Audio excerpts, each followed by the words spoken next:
White house نے Gaza executive board کے قیام کا اعلان کر دیا ہے۔ ایچی نکولے غزہ کے لیے ہائی ریپیئرز نیٹو مقرر major general Jasper national stabilization force کے کمانڈر مقرر ہو گئے، اور یہ لائٹ سٹون اور Josh Gruenbaum board of peace کے سینئر ایڈوائزر مقرر ہوئے ہیں۔ وائٹ ہاؤس نے غزہ ایگزیکٹو بورڈ کے قیام کا اعلان کر دیا ہے۔ ایچی نکولے غزہ کے لیے ہائی ریٹیز مقرر کیے گئے ہیں۔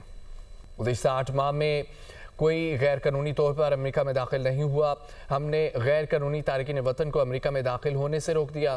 امریکی صدر ڈونلڈ ٹرمپ کا فلوریڈا میں تقریب سے خطاب۔ کہا ہم نے ایران کی جوہری افسودگی کی صلاحیت کو ختم کر دیا۔ کہا کہ پاک بھارت جنگ سمیت 8 جنگیں رکوائیں۔ پاکستانی وزیر اعظم نے کہا ٹرمپ نے 1 کروڑ جانیں بچائیں۔ وزیر اعظم شہباز شریف نے جو کچھ میرے متعلق کہا وہ اعزاز ہے۔ ڈونلڈ ٹرمپ کی جانب سے یہ کہا گیا گزشتہ 8 ماہ میں کوئی غیر قانونی طور پر امریکہ میں داخل نہیں ہوا۔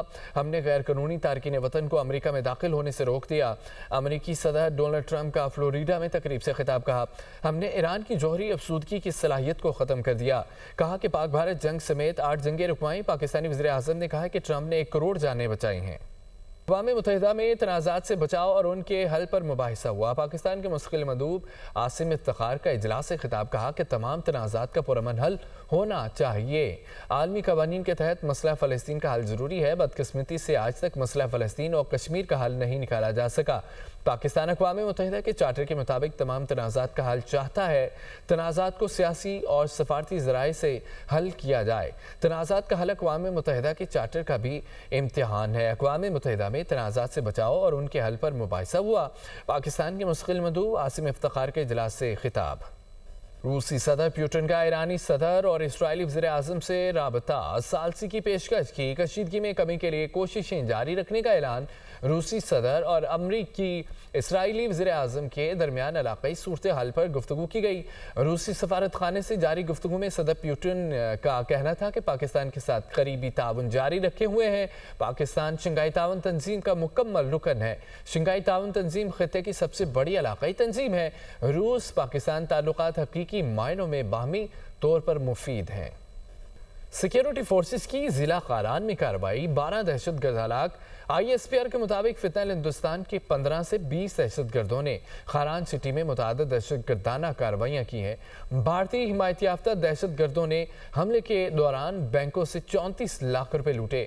سیکیورٹی فورسز نے فوری کارروائی کر کے دہشت گردوں کو مؤثر جواب دیا۔ کلیئرنس آپریشن کے دوران 3 مختلف جھڑپوں میں 12 دہشت گردوں کو جہنم حاصل کیا گیا۔ انسداد دہشت گردی کی مہم پوری رفتار سے جاری رہے گی۔ ملک سے غیر ملکی حمایت یافتہ دہشت گردی کا خاتمہ کیا جائے گا۔ وزیر اعظم شہباز شریف نے کہا کہ دہشت گردی کے ناسور کو ماضی میں ختم کر دیا تھا، آج بھی دہشت گردی کو جڑ سے اکھاڑ پھینکیں گے۔ دہشت گردوں کو پاکستان کی سرحدوں سے اٹھا کر بحر ہند میں ڈبو دیا جائے گا۔ جس طرح ہم نے 2018 میں دہشت گردی کا مکمل طور پر خاتمہ کر دیا تھا، مجھے یقین کامل ہے اللہ تعالیٰ کے فضل و کرم سے کہ اس مرتبہ بھی دہشت گردی کا سر کچلا جائے گا اور ہمیشہ کے لیے پاکستان کی سرحدوں سے ان کو انشاءاللہ اٹھا کر بحر ہند میں ڈبو دیا جائے گا۔ ٹی ٹی پی اور ٹی ٹی اے کا جو گٹھ جوڑ ہے، ہمارے پاس ٹھوس ثبوت ہیں، ہر طرح کے وسائل ان کو ہمارے جو دشمن ہیں ان کے ذریعے وہ وسائل پہنچ رہے ہیں۔ آج جس طرح دہشت گردی نے یہاں پر بے گناہ 1 لاکھ پاکستانی دہشت گردی کی اس جنگ میں شہید ہو چکے ہیں، اور چاروں صوبوں کے جو باسی ہیں انہوں نے اپنے خون سے پاکستان کی آبیاری کی ہے۔ دنیا کو پاکستان کا شکر گزار ہونا چاہیے کہ انہوں نے اتنی عظیم قربانیاں ہم نے دے کر نہ صرف دہشت گردوں کا خاتمہ کیا بلکہ ان کو دوسرے ممالک کو اس سے بچایا۔ مئی 2025 میں ایک مارکہ ہوا جس کے نتیجے میں افواج پاکستان نے ہندوستان کو شکست فاش دی اور ایک ایسا سبق سکھایا کہ وہ رہتی دنیا تک بھولے گا نہیں۔ افواج پاکستان کی جرأت، ان کی اعلیٰ ترین ٹریننگ، اس کو لیڈ کیا ہمارے فیلڈ مارشل سید عاصم منیر نے، اور 24 کروڑ عوام کی دعاؤں سے اللہ تعالیٰ نے ہمیں ایک عظیم فتح سے نوازا. ہم نے اس ملک میں غربت بے روزگاری کا خاتمہ کرنا ہے, قرضوں سے نجات حاصل کرنی ہے, تو میں بلا خوف تردید کہہ سکتا ہوں کہ یہ کام مشکل ہے, ناممکن نہیں ہے. وزیراعلیٰ بلوچستان سرفراز بگٹی کا کہنا ہے کہ خران میں بینکوں کو لوٹنے کی کوشش ناکام بنا دی. مجموعی طور پر 12 دہشت گردوں کو جہنم حاصل کیا گیا. کوئٹہ میں پریس کانفرنس کرتے ہوئے سرفراز بگٹی نے یہ کہا ہے کہ اب دہشت گردوں کا فوکس بینک لوٹنا ہے. سیکیورٹی فورسز کی بروقت کارروائی میں 4 دہشت گردوں کو موقع پر ہلاک کیا گیا.